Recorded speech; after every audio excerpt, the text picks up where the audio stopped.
నమస్తే, welcome to Suman TV. నేను మీ విష్ణు. ప్రస్తుతంతో పాటు సర్టిఫైడ్ ఫినాన్షియల్ ప్లానర్ శాంతిరాజ్ గారు ఉన్నారు, వారితో మాట్లాడతాం. నమస్తే శాంతిరాజ్ గారు. నమస్తే విష్ణు గారు. శాంతిరాజ్ గారు, చాలామంది ఇంకొక టాపిక్ గురించి కూడా చాలామంది అడుగుతున్నారు. స్టాక్ మార్కెట్ డౌన్ఫాల్ అయినా, స్టాక్ మార్కెట్లో ఫ్లక్చువేషన్స్ పెద్ద ఎత్తున వచ్చినా కూడా మరి మ్యూచువల్ ఫండ్ పోర్ట్ఫోలియో పాజిటివ్ రిటర్న్స్ని ఎలా ఇస్తుంది అనేది చాలామంది అడుగుతున్నారు. సో దీనికి క్లారిటీగా ఏం చెప్తారు? అంటే ఒకటండి, ఇప్పుడు మీరు స్టాక్ మార్కెట్ గురించి మాట్లాడారు కాబట్టి మెయిన్లీ ఈక్విటీ మ్యూచువల్ ఫండ్స్ గురించే ఉంటుంది.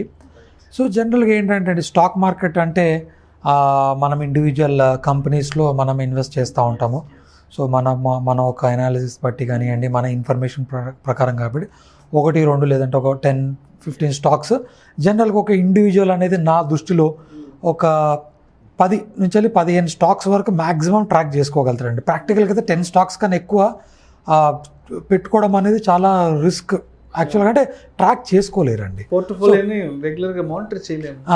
10 స్టాక్స్లో ఏంటంటే క్వార్టర్లీ, ఎందుకంటే ఇండివిజువల్గా మనం చేసేటప్పుడు ఈ 10 స్టాక్స్ ఒక క్వార్టర్లీ రిజల్ట్స్ కానివ్వండి, తర్వాత వాళ్ళ మేనేజ్మెంట్ డెసిషన్స్ కానివ్వండి, సెక్టర్ అవన్నీ చూసుకోవాల్సి వస్తుంది. సో కొంచెం టఫ్ అయిపోతుంది అన్నమాట అన్నిటిపైన కాన్సన్ట్రేట్ చేయడానికి. సో అందుకే ఏంటంటే జనరల్గా మ్యూచువల్ ఫండ్ ఏం చేస్తారు, మ్యూచువల్ ఫండ్లో మనకి ఒక ప్రొఫెషనల్గా టీం ఉంటుంది. వాళ్ళు ఏంటంటే ఒక్కొక్క ఫండ్లో 25 స్టాక్స్ నుంచి 60 స్టాక్స్ వరకు మేనేజ్ చేయగలుగుతారు. ఓకేనండి. సో ఇప్పుడు మనం ఫర్ ఎగ్జాంపుల్ ఇండివిజువల్ అనుకోండి, 1-2 స్టాక్స్ కొన్నాము. ఫర్ ఎగ్జాంపుల్ అది పడ్డది అనుకోండి, ఒక 5%, 10% పడితే ఇమీడియట్గా అంత ఎఫెక్ట్ మనకు కనిపిస్తుంది. మ్యూచువల్ ఫండ్లు ఏమవుతుందంటే వాళ్ళు డైవర్సిఫై చేసి ఉంటారు కాబట్టి డైవర్సిఫికేషన్ ఒక 40-50 స్టాక్స్ లేదంటే 60 స్టాక్స్ లేదా 25 స్టాక్స్లో పెట్టుంటారు కాబట్టి ఒక స్టాక్ పడ్డా, ఒక సెక్టర్ కొంచెం డౌన్ ట్రెండ్లు వెళ్ళినా కూడా మీరు ఓవరాల్గా వేరే సెక్టర్స్ కానివ్వండి, వేరే కంపెనీస్ కానివ్వండి, అది పాజిటివ్ ఉండొచ్చు. సో దాంతో ఏంటంటే మీ NAV అనేది పెరగొచ్చండి. అంటే మార్కెట్ ఓవరాల్గా పడ్డది అనుకోండి, మనకి ఈక్విటీ మ్యూచువల్ ఫండ్ కూడా పడుతుంది.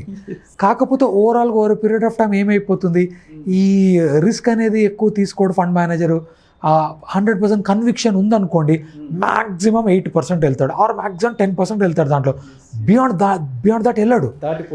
రెగ్యులేషన్ కూడా ఆపేస్తుంది, రెగ్యులేషన్ కూడా అలౌ చేయదు. సో 10% కన్నా ఎక్కువ పెట్టడానికి, ఒక సెక్టర్లో 25% కన్నా ఎక్కువ పెట్టడానికి ఉండదు. సో కాకపోతే ఏంటంటే ఆ రెగ్యులేషన్ అనేది కూడా మీకు ఒక సేఫ్టీ నెట్ అనేది ఉంటుంది. ఇంటర్నల్గా కూడా ఈ ఫండ్ మేనేజ్మెంట్ టీం ఏం చేస్తుంది, ఆ ప్రాసెస్ ఓరియంటెడ్ ఉంటుంది కాబట్టి 5% మంచి బాగా స్ట్రాంగ్ కంపెనీ ఉన్నా కూడా 5%, 4%, 7% అలా పెడతారు. ఇంకా మరి గ్రోత్ హై ఉండి రిస్క్ ఎక్కువ ఉన్న కంపెనీస్లో 2%, 1% పెడతా ఉంటారు. సో ఏంటంటే ఓవర్ పీరియడ్ ఆఫ్ టైం ఏంటంటే మీకు రిస్క్ అనేది బాగా మేనేజ్ చేస్తారు. సో అందుకే కొన్ని స్టాక్స్ బాగా పడ్డా మీ మ్యూచువల్ ఫండ్ NAVs అనేది మనకి పెరుగుతూ ఉంటాయి. పాజిటివ్ రిటర్న్స్ రావడానికి అది కూడా షార్ట్ టర్మ్లో కష్టం అండి, లాంగర్ టర్మ్ డ్యూరేషన్లో మాత్రమే ఇది మీరు చూడగలుగుతారు. సో మ్యూచువల్ ఫండ్ ఈక్విటీ అనేది అందుకే వెల్ డైవర్సిఫైడ్ ఉంటుంది కాబట్టి మీకు రిస్క్ తక్కువ ఉంటుంది అండ్ రిటర్న్స్ అనేది కొంచెం రావడానికి ఆస్కారం ఉంటుంది ఇండివిజువల్ స్టాక్స్ తోటి కంపేర్ చేస్తే. నేను మేనేజ్ చేసుకోగలుగుతాను రిస్క్ ఇండివిజువల్గా అంటే బ్రహ్మాండంగా పోర్ట్ఫోలియో బిల్డ్ చేసుకోవచ్చు, ఇండివిజువల్ స్టాక్స్ పోర్ట్ఫోలియో కూడా. కాకపోతే మీకు ఆ రిస్క్ తీసుకునే ఎబిలిటీ అండ్ ఆ 10 స్టాక్స్ కానివ్వండి, 15 స్టాక్స్ కానివ్వండి, 100% మీరు ట్రాకింగ్లో ఉండి చేసుకుంటే నో ప్రాబ్లం. బట్ మ్యూచువల్ ఫండ్లో వెల్ డైవర్సిఫై ఉంటుంది కాబట్టి మీకు కొంచెం అది NAV అనేది జనరల్గా పెరుగుతూ ఉంటుంది అన్నమాట. ఇంకొక ఎగ్జాంపుల్ అండి, సేమ్ సెన్సెక్స్ లెవెల్లో ఇంతకుముందు అనాలిసిస్ చేసున్నాను నేను. ఏంటంటే ఒకటే సేమ్ లెవెల్ ఆఫ్ సెన్సెక్స్ లెవెల్లో NAV అనేది పెరుగుంది. ఇప్పుడు ఫర్ ఎగ్జాంపుల్ ఒక 40,000 సెన్సెక్స్ ఉందనుకోండి, 47 సెన్సెక్స్ అనేటప్పుడు ఒక 10 రూపీస్ NAV ఉంది, 40,000 నుంచి వెళ్ళి 30,000కి వచ్చింది. సో మళ్ళీ ఒక 6 months తర్వాత 1 year తర్వాత మళ్ళీ 40,000కి వెళ్ళింది అనుకోండి, జనరల్గా టెక్నికల్గా ఏంటి 10 రూపీసే ఉండాలి. కానీ నేను కొన్ని అనాలిసిస్ చేసినప్పుడు 10 రూపీస్ కాదు, అది 12 రూపీస్కి వెళ్ళి ఉంది నెట్ అసెట్ వాల్యూ. సో ఎందుకంటే ఈ సెన్సెక్స్ అనేది మనకి 30 స్టాక్స్ ఇండెక్స్ మాత్రమే.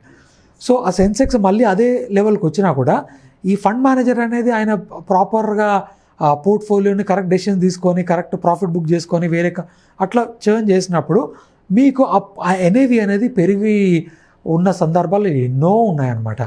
ఈరోజు బుల్ రన్లో ఉంది కాబట్టి మనకు కనపడట్లేదు, బట్ మార్కెట్ డౌన్ అయ్యి మళ్ళీ పెరిగినప్పుడు మనం చూస్తే ఇట్లాంటి చాలా జరిగి ఉన్నాయన్నమాట. సో కాబట్టి మెయిన్గా డైవర్సిఫికేషన్ ఎక్కువ ఉంటుంది కాబట్టి మ్యూచువల్ ఫండ్లో ఎన్ఐవి పెరగడానికి ఆస్కారం అనేది ఎక్కువ ఉందండి. సో ఫండ్ మేనేజర్స్ కూడా ఎక్కువ మంది ఉంటారు, ఫ్రీక్వెంట్గా రెగ్యులర్గా ఎక్కువ మానిటరింగ్ అనేది జరుగుతూ ఉంటుంది ఫండ్కి సంబంధించి. ఎందుకంటే ఎనలిస్టులు ఉంటారండి, ప్లస్ ఫిల్టర్ ఆ స్టాక్ అనేది ఫిల్టర్ అయ్యి మనకి ఎనలిస్ట్ దగ్గర వస్తుంది. ఎనలిస్ట్ మనకి దాని ఎందుకు తీసుకుంటున్నాడు ఆ పోర్ట్ఫోలియో అనేది రీజనింగ్ ఉంటుంది.